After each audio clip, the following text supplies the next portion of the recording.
ਨਹੀਂ ਖਾਈ ਕੰਮ ਉਹ ਨਹੀਂ ਮਾਰ ਕੇ ਇੱਥੇ ਇੱਥੇ ਰੱਖ ਲੋ ਇੱਥੇ ਮੱਕੀ ਦਾ ਕਿਹਦੇ ਨਾਲ ਮਾਰ ਕੇ ਬੜਾ ਲਾਈ ਦੇ ਪਹਿਲਾਂ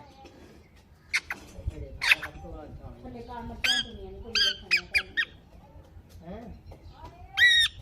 ਉਹ ਵੀ ਲਾਓ ਇਹ ਨਹੀਂ ਕੋਈ ਮੈਂ ਕਿਹਾ ਇਹ ਕਰਾਂ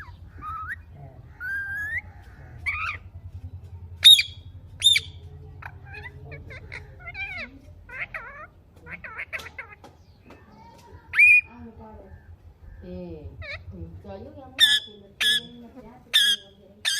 कौन से कौन नहीं आप नहीं लगा सकते वो तो पास है मुझे आप ना कौन दे